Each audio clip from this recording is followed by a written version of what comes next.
کہ جہاں پہ بھی فتنے ہیں، شریعت کے اگینسٹ باتیں ہو رہی ہیں، ناچ رہے ہیں، گانے ہیں، تماشے، فضولیات، وہاں سے بھاگے، وہاں سے نکلنے کی کوشش کریں۔ رسول اللہ صلی اللہ علیہ وسلم کی ہجرت اور اصحاب کہف کیا تھے؟ حضور مکہ مکرمہ سے نکلا، خروج صدقے مدینے میں داخل ہو رہا، اور اصحاب کہف کا اپنے شہر سے نکلنا جہاں کفر اور شرک کا فتنہ تھا۔ ینگسٹرز ہمیشہ حق کی تصدیق کرتے ہیں اور انہی کا ساتھ امپورٹنٹ ہوتا ہے۔ بوڑھے اب ہم کیا کر سکتے ہیں؟ اب کام تو آپ نے کرنا ہے نا، مین ینگسٹرز نہیں آگے بھاگنا ہے نا۔ اب یہاں پہ کیا ہوتا ہے، سب سے پہلے کی مثال اصحاب کہف سے یہ لینی ہے کہ گناہ کی جگہ چھوڑ دینی چاہیے۔ فتنے تھے، گناہ تھا، شرک تھا، سب کچھ تھا، انہوں نے وہ جگہ ہی چھوڑ دی، خلوت میں چلے گئے، گوشہ نشینی میں چلے گئے، وی آئی پی کلاس تھی، رچ لوگ تھے، کتا ان کا پیٹ تھا، بہت ہی اونچے قسم کے لوگ تھے، لیکن انہوں نے اس جگہ سے بیزاری شو کر دی کہ don't want to stay here, ہم یہاں سے جانا چاہتے۔ تعریف اللہ کے لیے جس نے اپنے بندے پر کتاب نازل کی، اس میں کوئی ٹیڑھ نہ رکھی، ٹھیک ٹھیک سیدھی بات کہتے رہنے والی کتاب ہے، تاکہ وہ لوگ خدا کے سخت عذاب سے خبردار کریں، ہائلائٹ کریں۔ کتنا سخت عذاب ابھی تک آپ کو پتہ چلا کہ سخت عذاب سے ان کو خبردار کرو جو آنے والا ہے۔ آپ کے خیال میں سب سے زیادہ سخت عذاب کیا ہوگا؟ جی، اور ایک پریکٹیکل چیز ہے، تکلیف دہ چیز کیا ہوتی ہے؟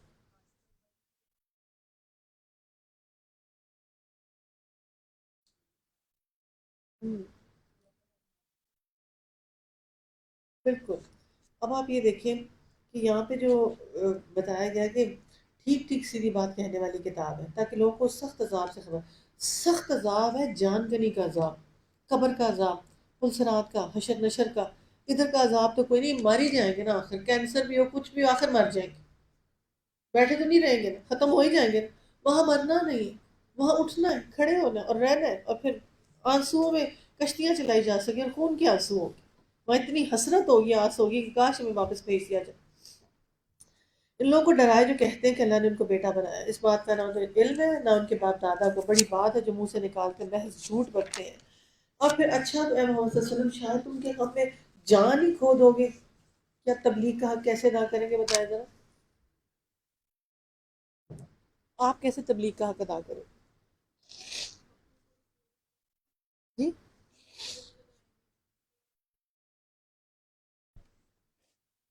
آپ کیسے تبلیغ کا حق ادا کریں؟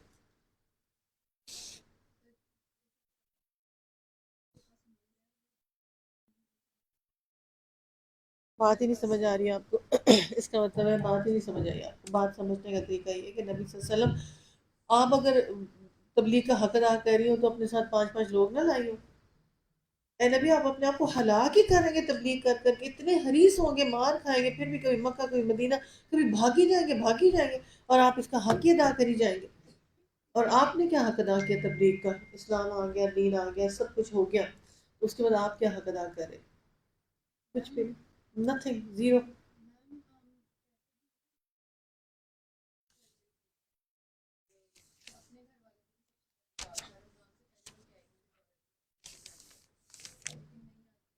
وجہ ہماری بات میں تاثیر نہیں ہے، کچھ چیز ایسی ہے جس کا ہم نہیں اٹیچ کر پاتے۔ انسان کا اللہ کا باقی نفس ہے، اپنی نفس کو ہلاک ہی کر لیں گے، اتنی تبلیغ کریں گے۔ اللہ تسلی دے رہے ہیں کہ کوئی بات نہیں، ہدایت دینا۔ واقعہ یہ ہے جو مصر سامان بھی زمین میں، اس کو میں نے زمین کی زینت بنایا، ہائی لائٹ کریں، زمین کی زینت ہے، سب کچھ ہمارے ساتھ، کچھ نہیں جانا۔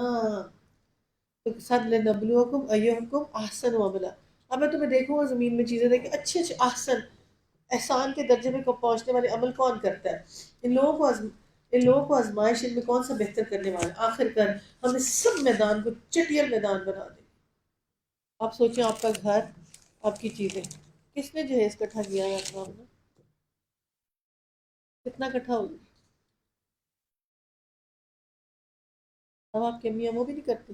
پہلے تو جہیز بھی کٹھا کیا ہوتا تھا، اب وہ بھی نہیں ہوتا، ہر اچھی چیز اٹھا کے بیچارے رکھ دیتے، نہیں نہیں آگے جا کے پہننا شاباش، ابھی نہیں ابھی نہیں، ایسے ہی ہوتا تھا، ایسے ہوتا تھا نا، یاد ہے نا؟ تو اچھی چیزوں پہننے بھی نہیں دیتے تھے ہمیشہ۔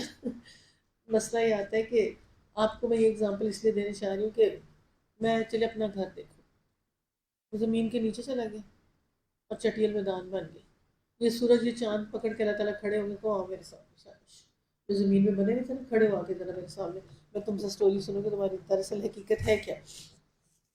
ہم اس کو چٹی، جس چیز کا ہمیں اتنا زوم ہے وہ زمین کے نیچے چلا جائے گا سب کچھ، نتھنگ.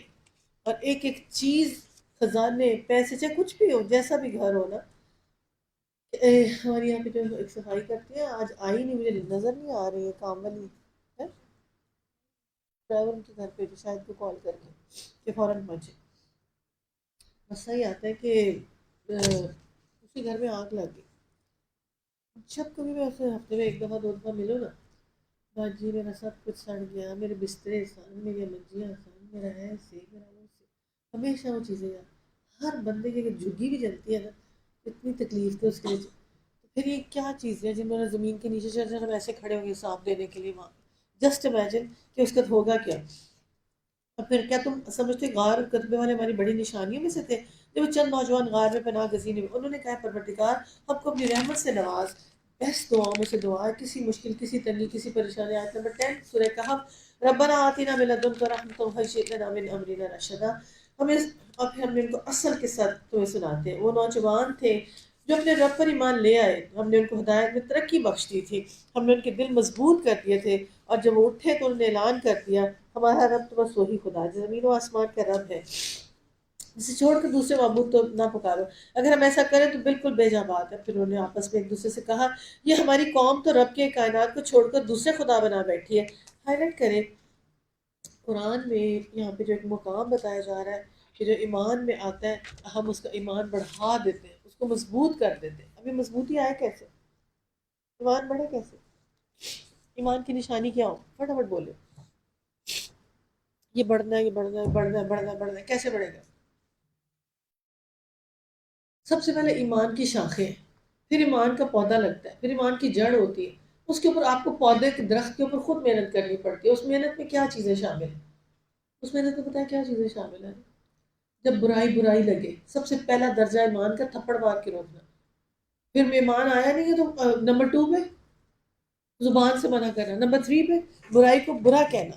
جب آپ اس لیول پہ پہنچ جائیں گے نا، ادنا درجے کے بھی ایمان کے، تو نبی صلی اللہ علیہ وسلم جب حشر نشر ہو جائے گا، دوزخ میں چلے جائیں گے سب، اس وقت جا کے اللہ سے کہیں گے اللہ میرے امتی ہیں دوزخ میں، اللہ میرے امتی ہیں دوزخ میں.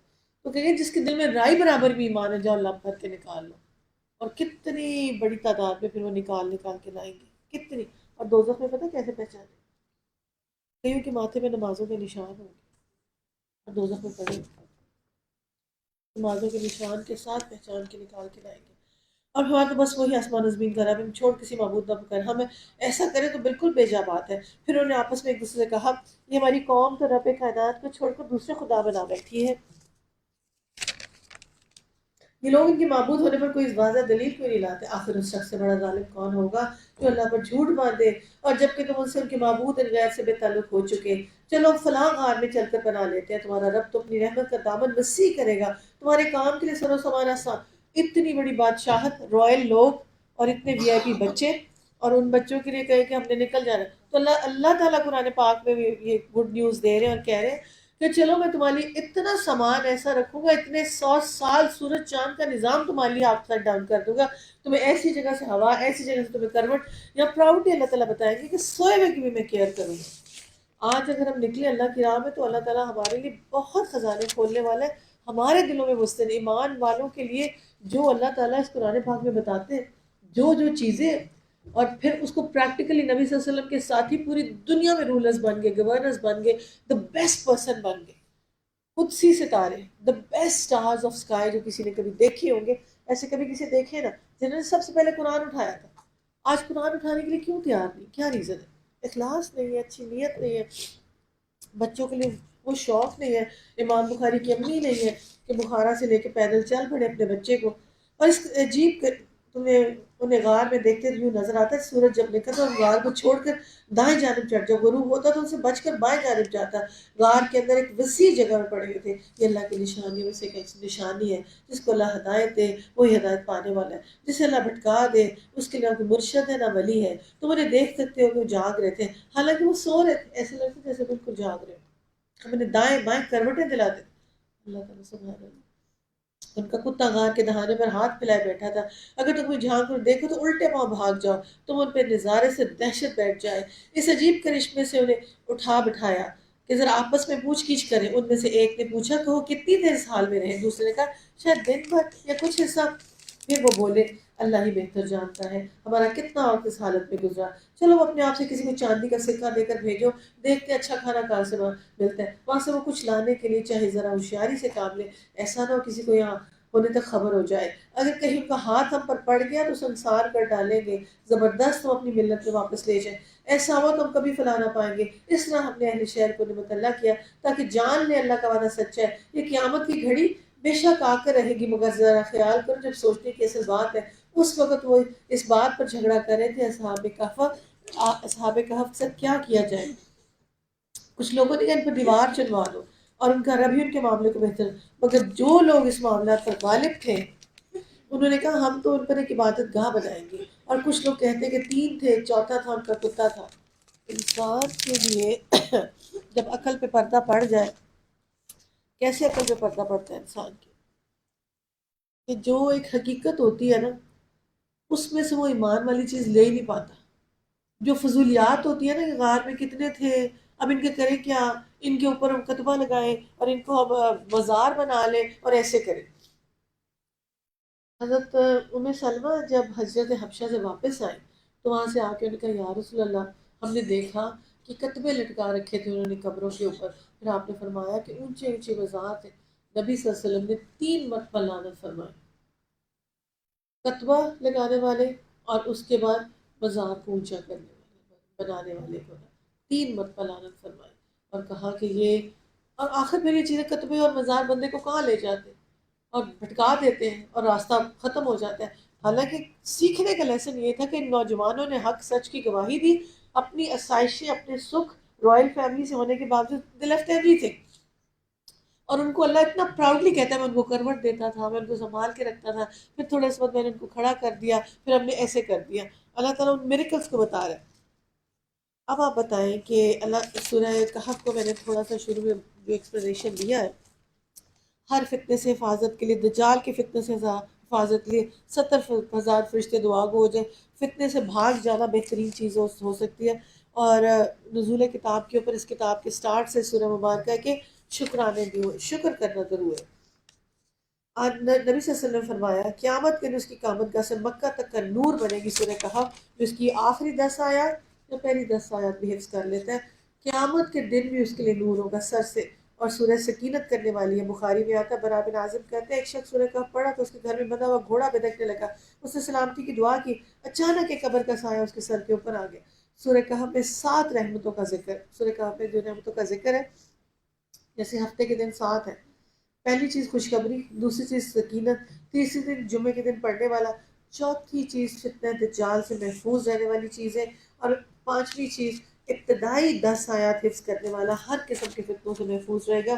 اور اس دنیا میں سب سے بڑا فتنہ کیا ہے؟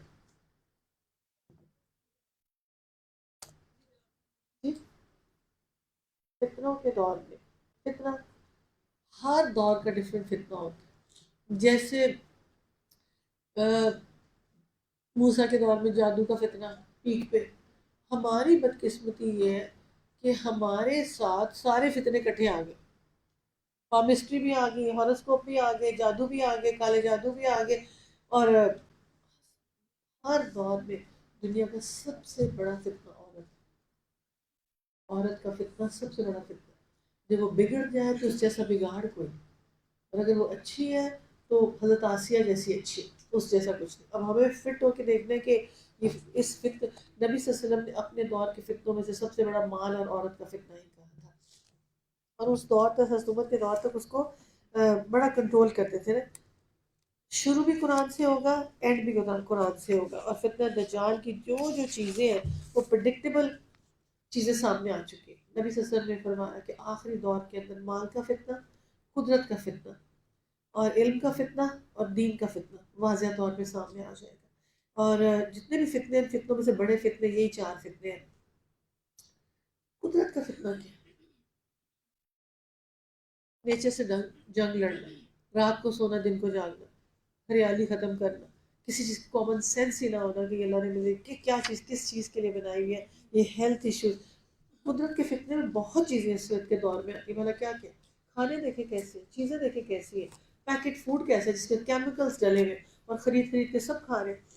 ایک جو ہم سیریلز اپنے گھروں میں یوز کر رہے ہوتے ہیں، اب تو ہر لوگوں نے بہت اچھے اچھے بنانے شروع کر دی، شکر اللہ کا. اس کو سی میں آتے ہوئے بھی مہینے لگ جاتے ہیں، اس کے اندر بند ہو کے باہر سے آتا ہے اور اس کے آتے ہوئے بھی مہینے لگ جاتے ہیں اس کو پہنچتے ہوئے بھی. اس کے بعد اس کی ایکسپائری ڈیٹ اور فلانا ڈیٹ اور وہ ڈیٹ. اللہ کے نبی نے ہمیشہ خالص چیز کھانے کو، صاف ستھری. اب اصحاب کہف نے کیا کہا؟ انہوں نے نہیں کہا کہ مہنگی چیز لانا، یہ چیز لانا، انہوں نے کہا پاک ستھری چیز لے کے آنا، بس حلال چیز لے کے آنا. اب آپ یہ دیکھیں یہاں پہ جنہوں نے کفن باندھ کے اس غار کے اندر چلے گئے اور اپنے آپ کو بیزار کر لیا کہ ہم بیزار ہیں اس چیز سے. اگر آپ فتن اور فتنہ کو ایکسپلین کریں تو کیا چیز اس کی آ جاتی ہے نا؟ فتنہ آزمائش کو کہتے ہیں. فتنہ کھرے اور کھوٹے، فتنہ آیا نا سامنے، کھرے اور کھوٹے کا آپ نے فرق کرنا کہ صحیح کیا اور غلط کیا. یعنی ایسی چیز جس میں خیر بھی اور شر بھی ہو، آپ نے خیر کا پہلو نکالنا ہے ہر اس چیز میں سے. اب کچھ لوگوں کے لیے کوئی چیز رحمت بن جاتی، کچھ لوگوں کے لیے کوئی چیز فتنہ بن جاتی. اب فتنے کے اصل معنی جو آتے ہیں وہ آزمایا جانا، مشقت میں ڈالا جانا. مال اولاد کو قرآن میں فتنہ، جو قرآن میں چیزیں کہیں گی فتنہ، مال اولاد کو فتنہ کہا گیا. اس کو کس طرح الائنمنٹ کر کے اس کی لائنیں سیدھی رکھیں؟ آپس کا اختلاف فتنہ سب سے بڑا. اور فتنہ سے مراد ظلم بھی قرآن پاک میں جگہ جگہ آتا ہے. تو بندے کو جاننا چاہیے کہ دنیا امتحان ہے اور سخت ترین امتحان میرا یہاں پہ ہونا ہے. اصحاب کہف نے ان فتنوں سے بچنے کے لیے آخرت کو محفوظ کر لیا تھا. اب مجھے کیا کرنا چاہیے؟ زمانہ قریب ہے، قریب ہے. آپ نے فرمایا انسان کا بہترین مال سواریاں اور پیسہ ہی ہوتا ہے. تو جب فتنوں کا دور ہو، پہاڑوں کی چوٹیوں تک چلے جانا، ان فتنوں کے قریب نہ رہنا. فتنے ہر گھر کے اندر پھوٹ کے آئیں گے. اب سب سے بڑا فتنہ کیا ہو سکتا ہے آپ کے خیال میں؟ مطلب 4 فتنوں کا میں نے پہلے ذکر کیا، اس میں بڑا فتنہ کیا؟ اس کا دین کا فتنہ سب سے بڑا. ہر بچہ کنفیوز ہے، کلیئر پکچر کوئی ڈرا کر کے نہیں دیتا.